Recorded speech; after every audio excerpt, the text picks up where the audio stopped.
ಮಹಾಭಾರತದಲ್ಲಿ ವ್ಯಾಸರು ಒಂದು ಮಾತು ಹೇಳಿದ್ದಾರೆ, ಬಹಳ ಮಹತ್ವದ ಮಾತು, ಬಹಳ ಮೌಲಿಕವಾದ ಮಾತು.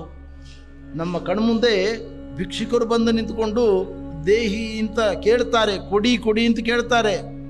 ಅವರು ನಿಮಗೆ ಭಿಕ್ಷೆ ಬೇಡಲಿಕ್ಕೆ ಬಂದದ್ದಲ್ಲ, ನಿಮಗೆ ಶಿಕ್ಷಣ ಕೊಡಲಿಕ್ಕೆ ಬಂದಿದ್ದಾರೆ ಅವರು ಅಂತ ಹೇಳ್ತಾರೆ ವ್ಯಾಸರು. ನಮಗೇನು ಪಾಠ ಹೇಳ್ತಾರೆ ಅವರು, ನಮಗೇನು ಶಿಕ್ಷಣ ಕೊಡ್ತಾರೆ? ವ್ಯಾಸರು ಹೇಳ್ತಾರೆ, ಇವತ್ತು ನಿಮ್ಮ ಕಣ್ಮುಂದೆ ಭಿಕ್ಷುಕರಿದ್ದಾರಲ್ಲ, ನಾಳೆ ಈ ಸ್ಥಿತಿಗೆ ನೀವು ಹೋಗ್ತೀರಿ. ನೀವು ಒಂದು ದಿವಸ ಬೀದಿ ಬೀದಿಗಳಲ್ಲಿ ಅನ್ನ ಕೊಡಿ, ವಸ್ತ್ರ ಕೊಡಿ, ದುಡ್ಡು ಕೊಡಿ ಅಂತ ಭಿಕ್ಷೆ ಬೇಡಬೇಕಾದ ಪ್ರಸಂಗ ಬರ್ತದೆ. ಯಾರಿಗೆ ಬಂತು, ಅವರಿಗೆ ಯಾಕೆ ಬಂದಿದೆ ಅಂದರೆ ಇದಕ್ಕೆ ಕಾರಣ ಅರ್ಥ ಮಾಡಿಕೊಳ್ಳಿ. ನಾನು ಅಂದರೆ ಪರಮಾತ್ಮ ಅವರಿಗೆಲ್ಲ ಅಪಾರವಾದ ಸಂಪತ್ತು ಕೊಟ್ಟಿದ್ದೆ, ಬೇಕಾದಷ್ಟು ಅನ್ನ ಕೊಟ್ಟಿದ್ದೆ, ದ್ರವ್ಯ ಕೊಟ್ಟಿದ್ದೆ, ಮನೆ ಮಠಗಳನ್ನು ಕೊಟ್ಟಿದ್ದೆ, ಬೇಕಾದ ಸಂಪತ್ತು ಕೊಟ್ಟಿದ್ದೆ. ಯಾರಾದರೂ ಅವರ ಬಳಿಗೆ ಬಂದು ಅನ್ನ ಕೊಡಿ, ಅದನ್ನು ಕೊಡಿ, ವಿದ್ಯೆಯನ್ನು ಕೊಡಿ ಅಂತ ಕೇಳಿದರೆ ಅವರು ಹೇಳಿದ್ದು ಎರಡೇ ಅಕ್ಷರ, ಅಕ್ಷರದ್ವಯಂ ಅಭ್ಯಸ್ತಂ ನಾಸ್ತಿ ನಾಸ್ತೀತಿ ಯತ್ಪುರ ತಜಿದಂ ದೇಹಿ ದೇಹೀತಿ ವಿಪರೀತಂ ಉಪಸ್ಥಿತಂ.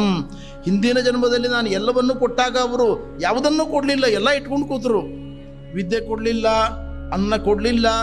ಒಬ್ಬರಿಗೆ 10 ಮನೆಗಳನ್ನು ಕೊಟ್ಟಿದ್ದೆ, ಒಂದು ಮನೆ ಕಮ್ಮಿ ಬಾಡಿಗೆಗೆ ಒಬ್ಬ ಬ್ರಾಹ್ಮಣರಿಗೆ ದೇವರ ಪೂಜೆ ಮಾಡುವವರಿಗೆ ಕೊಟ್ಟಿದ್ದರೆ ನಾನು ಈ ಜನ್ಮದಲ್ಲಿ 10 ಮನೆ ಕೊಡ್ತಿದ್ದೆ ಪುನಃ ಅವರಿಗೆ.